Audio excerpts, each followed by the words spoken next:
సుదర్శన మహారాజు గారికి తన కూతురు కీర్తన అంటే ప్రాణం. చిన్నప్పటి నుండి యువరాణి స్థానంలో ఉన్న కీర్తనకు చాలా గౌరవం దక్కేది.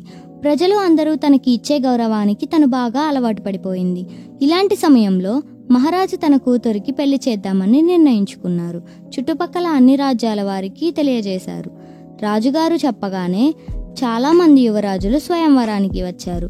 వారిని చూసి యువరాణి ఇలా అనుకుంది, వీళ్ళలో అందరికీ ఆస్తులు ఐశ్వర్యాలు ఉన్నాయే, మరి ఎలా నిర్ణయించుకోవాలి అనుకుంటూ తన నాన్నగారితో ఇలా అంది, నాన్నగారు, వీళ్ళలో ఎవరిని చేసుకున్నా నేను మహారాణినే అవుతాను కదా, కాబట్టి ఎవరికి అయితే ఎక్కువ ఆస్తి అంతస్తులు ఉన్నాయో వారికి ఇచ్చి పెళ్లి చేయండి అని చెప్పి సంతోషంగా తన గదికి వెళ్ళిపోయింది. కీర్తన మాటలు విన్న రాజుగారికి చాలా ఆశ్చర్యం వేసింది. తన కూతురికి మహారాణి స్థానం పైన మరియు ఆస్తి ఐశ్వర్యాలపైన ఉన్న వ్యామోహాన్ని తెలుసుకోలేకపోయినందుకు బాధపడ్డారు. స్వయంవరానికి వచ్చిన యువరాజుల్ని పంపించేసి తన కూతురు గురించి ఆలోచించసాగారు. సుదర్శన మహారాజు సరిగ్గా వారం రోజుల తర్వాతే ఒక కుర్రాడిని తీసుకొచ్చి ఇతనే తనకి కాబోయే అల్లుడు అని అందరికీ తెలియజేశాడు. నాన్న మీద ఉన్న నమ్మకం వల్ల కీర్తన కూడా ఏమీ మాట్లాడలేదు. చకచకా నిశ్చితార్థం, పెళ్లి అన్నీ ఘనంగా జరిగిపోయాయి. అప్పగింతల సమయం కూడా వచ్చింది. అప్పుడు కూడా తను మహారాణి కాబోతుందన్న సంతోషం తప్ప రాజ్యాన్ని వదిలి వెళ్తున్నా అనే బాధ ఎక్కడా కనిపించలేదు. కీర్తన తన భర్త రాజేష్తో కలిసి రథం ఎక్కి కూర్చుంది. కొద్ది క్షణాలకే రథం బయలుదేరింది. కాస్త దూరం వెళ్ళాక చిన్న చిన్న సందులలో వెళ్ళటం మొదలైంది. కీర్తనకి కాస్త వింతగా అనిపించింది. అయినా కామ్గా కూర్చుని చూస్తూ ఉంది. కాసేపటికి రథం గమ్యం చేరినట్టు ఆగిపోయింది. తన రాజ్యమే దాటలేదు, అప్పుడే బండి ఎందుకు ఆగింది అని ఆలోచిస్తూ ఉంది కీర్తన. ఈలోపే రాజేష్, ఏంటి కీర్తన ఇంకా చూస్తూ ఉన్నావు, మన ఇల్లు వచ్చింది, దిగు అని చెప్పాడు ఒక చిన్న ఇంటిని చూపిస్తూ.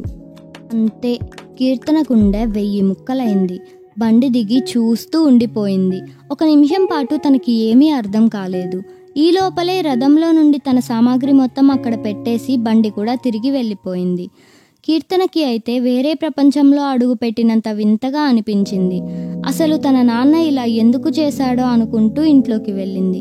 తన భర్తని చూస్తూ మనసులో ఇలా అనుకుంది, ఇతను నిజంగా ఇంత పేదవాడు అయితే అసలు నాన్న ఎందుకు ఇతన్ని సెలెక్ట్ చేస్తారు? ఇందులో ఏదో మర్మం ఉండే ఉంటుంది, ఆవేశపడకుండా తెలుసుకోవాలి అనుకుని అక్కడి నుంచి బయటకు వస్తుంది.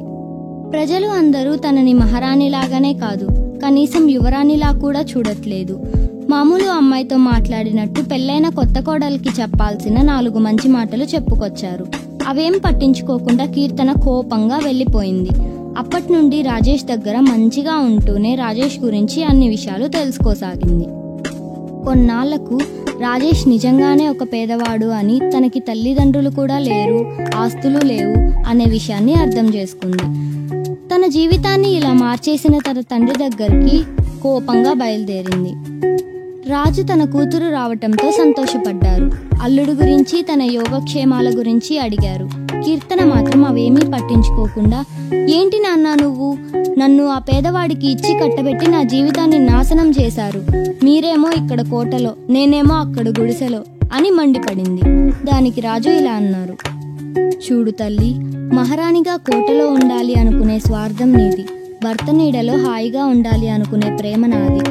అయినా ఈ కోటలో నేను ఉన్నప్పటికంటే ఆ పేద ప్రజలతో ఉన్నప్పుడే నాకు మనసు ప్రశాంతంగా ఉంటుంది అంటూ సంతోషం డబ్బు కోటలలో కాదు, ప్రేమ ఆప్యాయతలో ఉంటుంది అని తెలియజేశారు. ఈసారి కీర్తన రాజేష్ దగ్గరికి కాస్త సంతోషంగానే వెళ్ళింది. ఇద్దరూ ఒకరికొకరు తోడుగా సంతోషంగా వారి జీవనాన్ని సాగించారు. సరిగ్గా 2 సంవత్సరాల తర్వాత కీర్తనకి తాను మొదట కోరుకున్న మహారాణి స్థానం దొరికింది. ఎలా అనుకుంటున్నారా?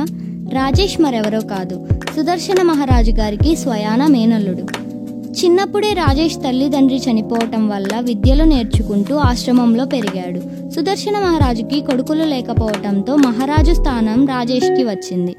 అలా మన కీర్తన అనుకున్నట్టు మహారాణి అయింది. అలాగే రాజు అనుకున్నట్టు తన కూతురికి గర్వం, డబ్బు పైన ఉన్న వ్యామోహం కూడా పోయాయి.